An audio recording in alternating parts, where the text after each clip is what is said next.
Hey everybody, welcome to the party. So nice to have you here. Today we are talking about CoverGirl stuff and the fact that it would appear that CoverGirl is undergoing some kind of extreme image change. The look of the new products that are coming out, I mean, it's black and white. It was just a happy coincidence that I ended up wearing this shirt today, but there are so many things that are not only completely different products that I've never seen CoverGirl release before, but it's a totally different aesthetic to the line. Also perhaps a totally different strategy in terms of getting the word out there on their brand, because I would say over the course of my channel, in terms of PR for CoverGirl, I think I might have been sent a supersizer mascara somewhere along the line, but maybe 2-3 weeks ago I got a box of just a random assortment of these new CoverGirl products. And I remember looking at it like, wow, this is CoverGirl, they're really switching it up. So in this video, I am gonna be trying out all of those new things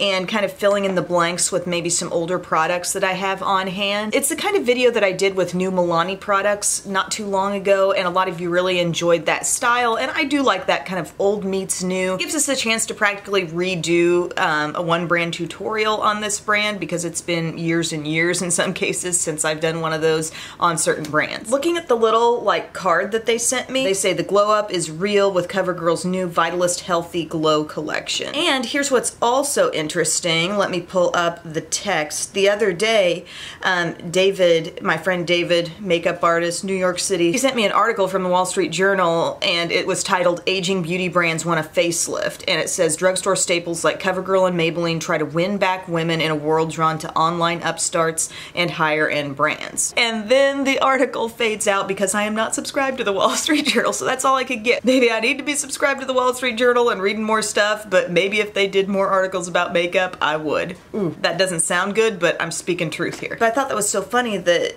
on the day that I decided I was going to do this whole video on CoverGirl, he sends me that, and it's very obvious that CoverGirl is trying to make themselves over a little bit here. Not my first rodeo, once again, with these products. I have been using them. I have been trying to assess how the staying power is and different ways to apply and stuff like that, so I can give you everything I can in this video. So what I have already done here, I've actually applied a hydrating serum. I believe it's called Active Hydration Concentrate. It's from Rodan & Fields, and I've been using that every morning. It's a serum, but it's still pretty moisturizing, and so I'm going to forego using another face cream, and I'm actually going to use this Vitalist Go Glow Luminizing Lotion. This is in shade 1 Daybreak, and it says a lightweight moisturizer with vitamins E, B3, and B5, light reflecting pigments, shake before use. But it's just kind of like this sheer glowy lotion. This isn't really intended to pack in any coverage, and it smells, you guys, it smells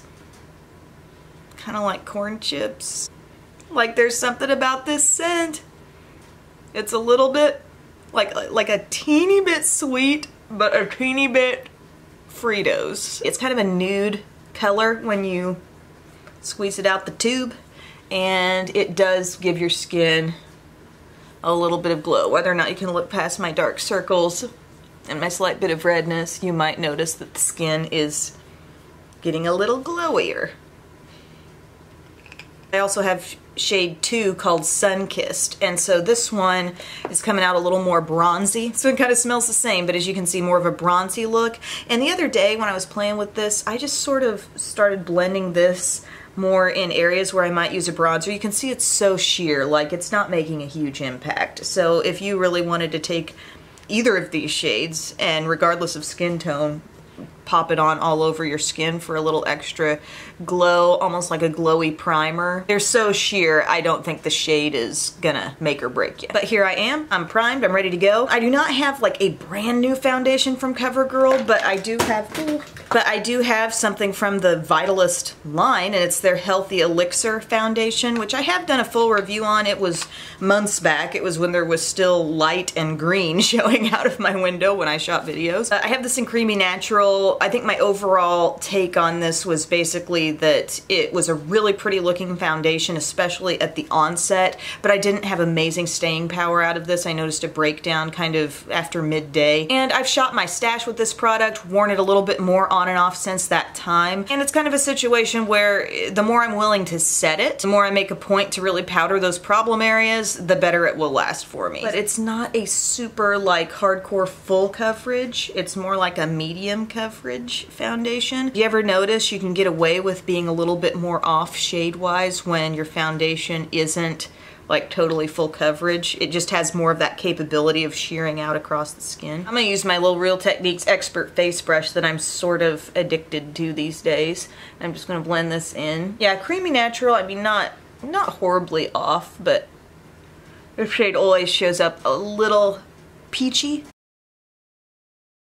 But I truly do love the way this foundation looks freshly applied. And if you've got super dry skin, it might be really nice for you. It does feel kind of nourishing. I don't know, y'all. I might be coming away feeling like this even covered a little better than the Rimmel did. The Rimmel Lasting Finish Breathable. Got some in my hair over here. I hope you guys didn't see that. But you know, I'm really pleased. I look up close, I don't see makeup. It's kind of funny because my camera always like, since getting my new camera, it seems to saturate a little bit more than I'm used to having. Like in the past, it seemed like cameras would never pick up on enough color. And now like I get a little color on and it's just whoa. But we're gonna move on. We're gonna try a new thing here. This is the Vitalist Healthy Concealer and it's coming in a click pen form and a totally new look, as you can see. It says it's available in 6 shades, covers skin imperfections without piling on a heavy layer thanks to its creamy formula. It also claims to have the vitamins E, B3, and B5. Did I mention the luminizing lotion is going to sell for $8.99 each and the concealer will be $8.99, and it says all of this stuff will be in stores in January. I don't know that I've seen all of this yet. Like for example in my Walmart store, which my Walmart store seems to be pretty, you know, Southern Illinois, finger on the pulse of the makeup community, but I don't feel like I've seen all this stuff out there yet. So this shade that I have is light medium, so I'm gonna click it up, and this is what always happens with the click pens. Doesn't this always happen? Stuff just goops out the side of the click pen, like without fail. Okay. I used this pretty generously the other day, and I thought it actually looked pretty fantastic. It's a pretty lightweight concealer. Like you can just tell going on. This ain't no Shape Tape, you know. It doesn't have like a ton of coverage. So you're gonna use a little bit extra, but given the lightweight feel, it's something you feel like you can really get away with. Brighten up down here, make sure I get it around my nose where I had some redness, around here. And I'm gonna first off take to that with a large brush. I kind of try to use as large of a brush as I can get away with when blending out large areas of concealer because it really maintains the coverage nicely. And I am kind of getting back into beauty blenders too. I was using my Micro Mini the other day. I didn't take the time to wet it this morning, but I was using that the other day. I was like, oh my gosh. I remember why I loved this. It's the most gentle little touch there on your lower, you know, under the eye area. It's all blended out and then we can get our real assessment going. So for this being only concealer and for this being a pretty lightweight concealer, I'm not mad at that result really. Like I had some darkness and I feel very brightened and it does not feel super heavy. I mentioned, you know, it's not like Shape Tape. The thing about Shape Tape that I hope everybody has come to realize by this point is that it doesn't take a lot of that product to do a very profound job on the skin. While some people in the YouTube world may still be slapping that stuff on as heavy as I just put this stuff on, like you don't need to. It only takes a few little dots of it and it's potent. So this is not that level of coverage even with a lot more product, but it's cheaper and I do like the way this looks. And it also wore really well and I didn't even bake it. Here's what I did. This takes me into my next product. This is the CoverGirl's CG Smoothers powder. This is an example of one thing that's not part of this new CoverGirl Vitalist black and white collection. But see how they have even changed the font of CoverGirl? That's different from the way it used to be. But this powder I have in translucent light. The thing about this, like this has been in the line for quite some time. It's one of their standard their pressed powders. You know, they have the clean pressed powder, the clean fragrance free, all these different things. And they have the CG Smoothers line. And this is supposed to be a powder that like doesn't over dry. Years and years ago, I probably got it. And before this whole release, I had repurchased it because I was kind of looking for a good little purse touch-up powder. You know, it has the little puff here. The reason why it is kind of good as a touch-up powder is because it doesn't have as much coverage to it as like a L'Oreal True Match pressed powder or that newer pressed powder / powder foundation from Melon. The LA Colors Mineral Pressed Powder, not as much coverage as any of those. And if you're just looking for a little touch-up or a little light setting, it could be just what the doctor ordered. So I've got this and I'm using my little e.l.f. small tapered brush, and I really like the result with this yesterday too. And I am just lightly dabbing this to set the under eye area, like not a ton of product, and I kind of like the way it looked and the way it wore. It mattifies, but it does not seem overly drying, and I'm definitely going to get this on the T-zone. Like, I'm hitting the T-zone on purpose because I know this healthy elixir sometimes makes me a little shiny. And then I'm just going to gently set the rest of the face with a larger brush. This is my e.l.f. Complexion Brush. Now I've set that foundation all over, so I should have significantly better wear than if I did not set it. Now a bronzer from CoverGirl, I do not have anything new really where that's concerned, but I do have this True Blend bronzer, which I have enjoyed, really. It just says bronzer. I was expecting to have a shade name for you there, but it looks like this. It appears to be like a baked product, but it's not like that dry, sort of chalky baked stuff. It actually feels really soft and nice. It's kind of a sunny type of bronzer, so I'm going to give myself a little dusting of this. Oh my gosh, Tyler and I are still keeping up this no night snacking thing. Cutting ourselves off from the food after dinner. And normally, like, we haven't really been talking about it. We haven't been complaining about it. But for whatever reason, last night he'd gone to a basketball game and he came back and we were watching TV, and it was like Sonic ads would not stop coming on the TV. They're showing a burger. They're showing like big hot pretzels that you're gonna dip in cheese. They're showing like everything I want to be eating in that moment. Sorry if I just made anybody hungry by that little spiel. It wasn't that I even so much was specifically craving Sonic. They were the business that was speaking to me in the moment. So subtle bronzer, but it's giving my skin a little something there. And then also, guys, I'm going to be using a very old school blush. I'm going for my Cheekers blush in Soft Sable. Yes, the old CoverGirl. You truly cannot go wrong with Soft Sable though. You just can't. Like, this shade, it's neutral. If you want that kind of neutral blush, a little bit of sheen. Looks fantastic with like anything else in your makeup look, any lip color, eye look, you name it. It's a winner. But this whole like brand makeover kind of makes me wonder, what are they going to do with the Cheekers line? Like, are they going to totally class up this packaging? And I know if David's watching this, he's laughing at me for holding that brush in there. I just love that blush. I think that's gorgeous. But here's another new thing they're rolling out in their line, these Healthy Glow highlighters in little glass pots. I mean, CoverGirl is doing some things they have never done before. So these say Vitalist Healthy Glow Highlighter, and I have them in shades 4 and 5. And both of these actually happen to be too dark for me. As I said, these were sent in a probably kind of a random PR package, so I'm going to swatch these and let you see what they look like. They might be great on a deeper skin tone, but they just don't function as a highlight for me. But they feel like two completely different textures. This shade 5 feels absolutely lovely. It feels light and soft and borderline whipped.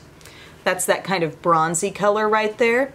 And then shade 4 feels kind of dry and it almost pulls a little bit. But you know, there is some pretty glow. They almost seem like maybe they would be nice cream eyeshadows on me. But the highlighting thing, they're just not gonna work. I'm going to take some of this Daybreak shade, some of this stuff that I basically used as a primer earlier, get a little bit of that on my finger, and I'm just gonna dab that on my cheekbones for a little dewiness. Not too much because I've nicely set everything, but I'm just gonna dab, dab, dab, and then I'm gonna very simply dab over that with my foundation brush again.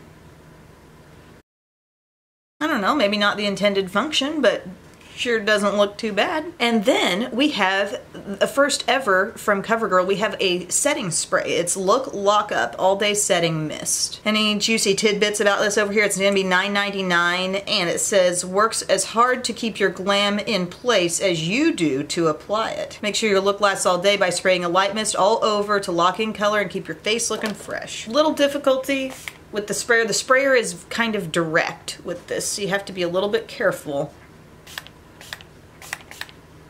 Trying to assess this smell, and to me, I was thinking this yesterday, I still feel this way.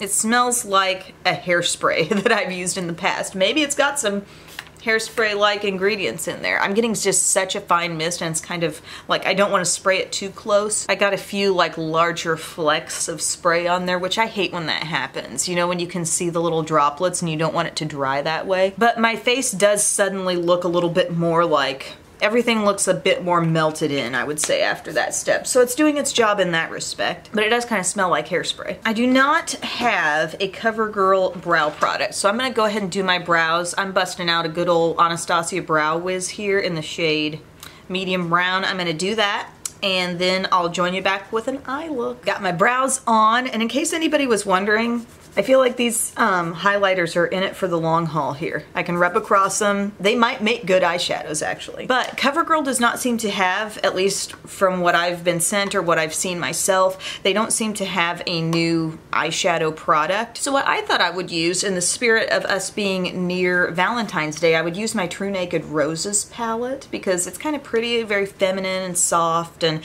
has this sort of mauve-y berry thing happening. And I still think I'm gonna do maybe like a Valentine's get ready type video. I'm gonna try to squeeze that in before the holiday happens. But I thought this might be a fun palette to use today, and I thought I might even throw in like a real brightening kind of shimmery shade from this Infallible Paints duo. This is the one called Nude Fishnet. But one thing that I did notice, and I didn't pick it up, but they had in this lineup of True Naked palettes in my Walmart store, they no longer had the goldens. They had the nudes, the roses, the jewels, which is the more colorful one. I did review that like long ago. But they did have a smoky one now, and the shades just kind of like, shades I've got many times over in my collection. It was just all kind of dark and sort of, I just saw it looking like a dark muddiness on my eyes. So I didn't go for that, but that would be the newest CoverGirl thing that I've noticed in their lineup. So what I'm gonna do first is get sort of set up here on the crease. I'm gonna take this lightest matte color, looks like just a soft sort of berry.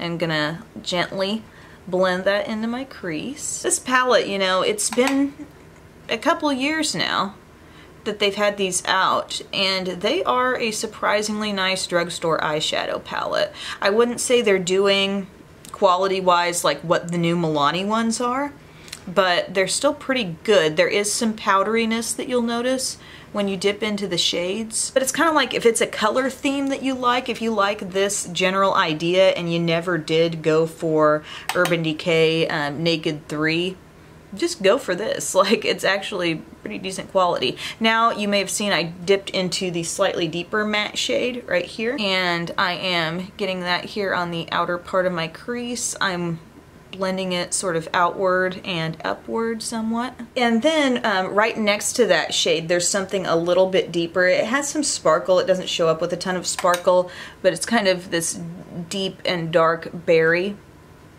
And I'm gonna also gently blend that into the outer corner as well. So we're just kind of focusing on crease here for the moment. Of course, CoverGirl also has their classic, you know, shimmering sands. I think that's where every kid my age probably started.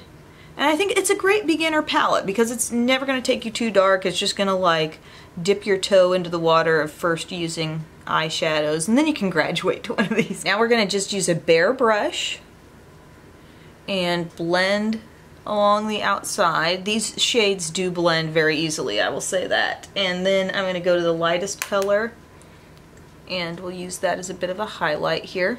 And that's that first one in the lineup's matte. And now I want to do something kind of fun. I think I'm going to take the shimmery end, the real pearly end of this Infallible Paints in Nude Fishnet. I know I'm going off the beaten path here with brands, but just let me have my fun here for a second. I'm gonna put this on the lid. I'm not really attempting to blend it with this applicator. Where's my real techniques? I don't know what the heck happened to the brush I would normally blend this with. And so this is gonna kind of work as a bit of a base. So I want my light color to just really pop to the heavens here. So I'm taking this shimmery shade with a flat brush, and I'm going to get this around my inner corner. See how brightening that is there? Dabbing up onto the lid there a bit. And then I'm going to go to this kind of rosy gold shade and pat that more onto the main part of my lid. Lastly, I'm going to dab some of this darkest shade here. Not really lastly, we're not quite done yet, but I'm going to just use that little sponge tip that comes with this, and we're going to dab this in on the outer corner. I just want it really, you know, placed in a very concentrated spot, and the sponge tip was clean, so I'm using it. And then with that same shade there on the end, that really dark berry, I'm just using a small crease brush. And we're going to work that just a little bit out from the eye. I've been getting asked a lot lately, what's in your waterline? It's the Wet n Wild Ultimate Brow Highlight. I mean, I mentioned this in a lot of my videos, but I am going to put this right down here in my lower inner rim. It brightens like none other. It stays on pretty well. And it just completely extends the whites of your eye, brightens up the eye. Yet it's not a full-on white. It's like a off-white with a little bit of pink in it. Now I'm actually kind of wanting to keep this look pretty soft on the lower lash line, so I think all I'm going to do is take a smudge brush to this shade, this sort of getting on the darker side berry. And I'm just going to blend that toward my lower lash line a little. And this is going to be a linerless look. I don't have a CoverGirl liner on me. And I don't feel like it's really necessary. Sometimes when I'm going a little more natural, just in terms of the lashes and everything, just using a mascara, I feel like the lashes pop more when I don't do a liner. So I am going to just curl my lashes here real quick, and then we're going to be using the CoverGirl Peacock Flare. This also has the new CoverGirl font, although it's not a total black and white packaging. It's got this more like simple font, so I can tell it's sort of a little bit part of the remake. And this mascara, I mentioned it, I think, in my cute packaging video. It reminds me a little bit of Supersizer in terms of the effect that I get, but it's a little bit drier than that. And I don't dislike the mascara. Like, I think it actually kind of, you know, has a nice look after one coat, but when you really go back in and you're trying to build up more and more length, the annoying thing is what's happening with the brush and kind of the lumpy bumpiness of it. Like, maybe you can see how some parts are kind of blossoming out, and then it goes out a little bit here and there. And when you're really just trying to get up close to the lashes and get in there and really build up, it's almost as though it takes a little longer to get the effect you want because the brush is that way. Brands always feel like they have to reinvent the wheel when it comes to mascara wands because they got to get noticed and they got to do something, you know, that's different. But sometimes you go a little too different and you just make life harder for everyone. And I did use a little bit of this on my lower lashes to test it there the other day, and it wore pretty well there. But the hard thing, again, this brush is so hard to get in that area and get right up close to those little lashes, especially. It's the hardest on the lowers. Bottom line on this mascara, you can get a pretty effect, but you gotta work for it. I'll take my Lash Paradise, thank you very much.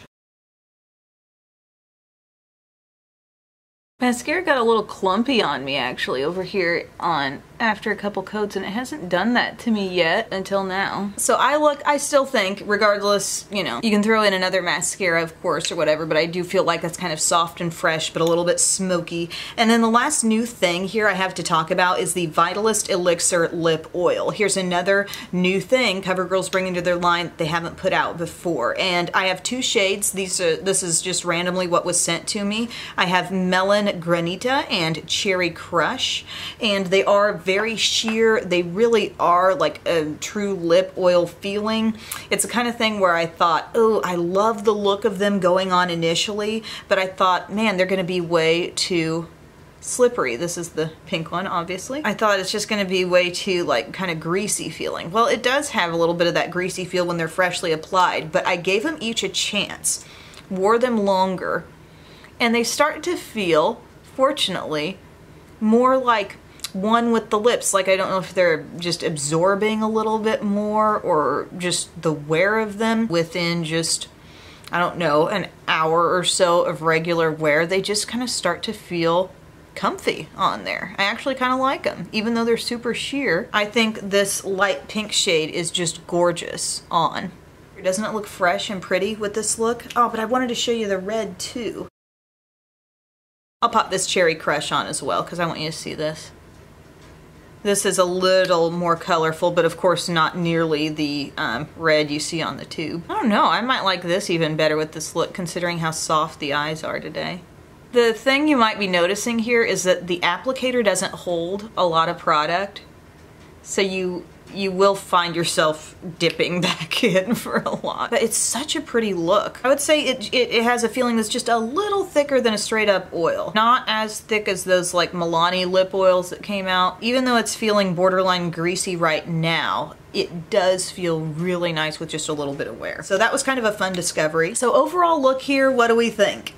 We first tried out these Vitalist Go Glow Luminizing Creams, and they were nice enough. I don't really like the scent of them, but they did kind of give my face a little lift in terms of being a little added moisture, a little added glow, kind of like a primer. And this one shade, the Daybreak, did make a pretty little soft, subtle highlight. So I don't hate these. It's just not a super new thing to the market. You know, there are plenty of primers or plenty of kind of glowy products out there right now. So I don't know that I'd seek these out like once I ran out of them. Of course, the Healthy Elixir Foundation, already been reviewed on my channel, but I love the first effect. It's just something that I have to kind of watch it once I hit about the midday point usually with my skin. And I'm not super oily. I'm more of a normal skin type, but I can help that by applying some powder on top. And while this is not like any brand new powder to the line, this CG Smoothers is nice if you just want that lightweight powder that is going to absorb some oil but not look too chalky and dry. But it's for those of you who are looking for a powder that's not a coverage packed powder. Like, this can be a decent little touch-up powder. The concealer was really pretty good for me, all things considered. Like, it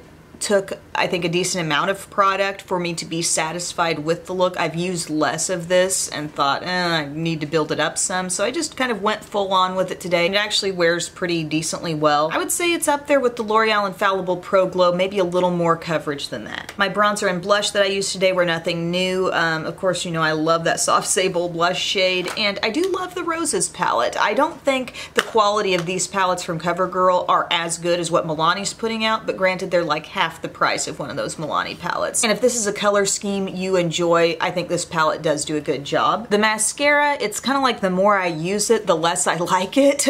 The brush just kind of frustrates me a little bit, and if you are going to rely on it to go down and do anything on your lower lashes, it's really tricky. And the lip oils, if you're a sheer lip product person, if you tend to enjoy something that's not super full coverage, you might want to try these out. And just bear in mind, like, they do feel oily when you put them on, but as you wear them just a little bit, they become just like this comfortable, almost balmy feel. It's interesting. I hope this was useful, everyone. Thank you so much for taking time to watch. Tell me, what do you think of CoverGirl kind of remaking the look of their brand and putting out so many products that like they haven't done before? Oh, speaking of which, the Look Lockup Spray. I don't love the sprayer on this. I feel like it's actually a little bit direct. It's hard to sort of manage where you're gonna hold this in relation to your face, and sometimes you get it too close and you get the droplets. There's an instantaneous look of less powderiness when you put it on. Yes, it's doing that, but I really don't feel like I know yet what it's doing for the staying power later in the day. Like, I have to use one of these setting sprays consistently for quite a long time for me to figure it out. But thank you again, guys, for spending time with me today, and I will talk to you later.